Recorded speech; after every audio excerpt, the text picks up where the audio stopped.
Welcome to the next segment of War Story Wednesdays.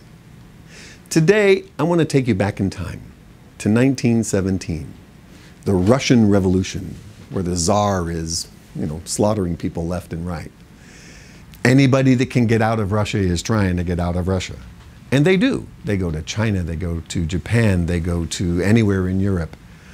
This one particular couple ended up going to Korea, where they were deemed stateless people. You couldn't buy property, you couldn't vote, you had no citizenship. And that is a very, very difficult way to live. Eventually, they were able to get to America, where they ended up in San Jose.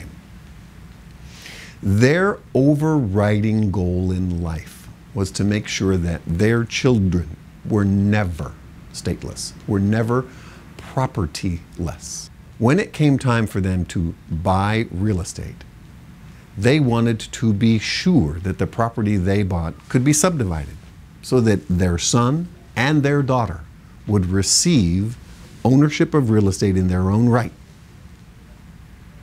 They sought out a real estate agent to help them find just that kind of property. And they landed on someone in Hillsborough, which, by the way, isn't a bad place to find lots to subdivide. They told the agent exactly what they wanted and exactly why they wanted it. And the agent was very clear about the importance of subdividability. The clients told the agent there was no hurry.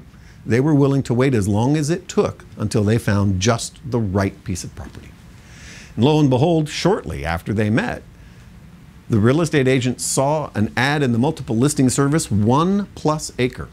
And 1+ acre was important because the agent knew that in order to subdivide land in Hillsborough, the primary piece had to be at least 1 acre in size. So this property fit the bill.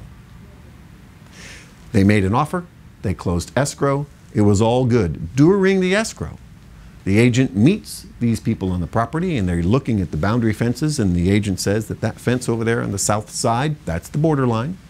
Sticks his thumb out and says, yeah, I've eyeballed it, this is 1 acre. It says so on the MLS too.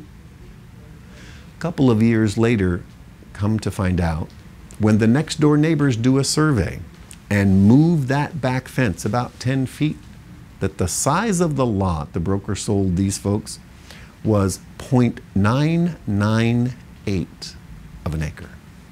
2/100ths short of that full acre, and thus maybe not subdividable. These clients were unhappy and sued the broker for fraud, for negligence, for a misrepresentation, innocently made or not. The broker relied on the multiple listing service, the information from the seller's agent, and everyone else that was involved in the deal. And the court said, too bad. Because the real estate broker representing the buyer said that he'd eyeballed the property and thus opined that it was 1 acre plus, the agent was responsible for that representation as one of a fact, not merely an opinion.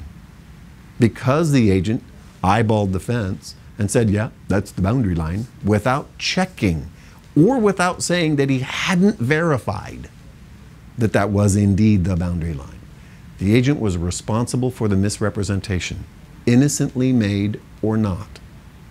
Passing on a representation that you have not verified is called constructive fraud, whether it's innocently done or not. If you pass it on, you own it, and you are responsible for it if it's wrong. So, what's the lesson that you learn from this? Don't say what you don't know. And if you haven't checked it, say so. If this agent had done that, there likely wouldn't have been liability. But because the agent adopted the other's representations, it became the agent's representation.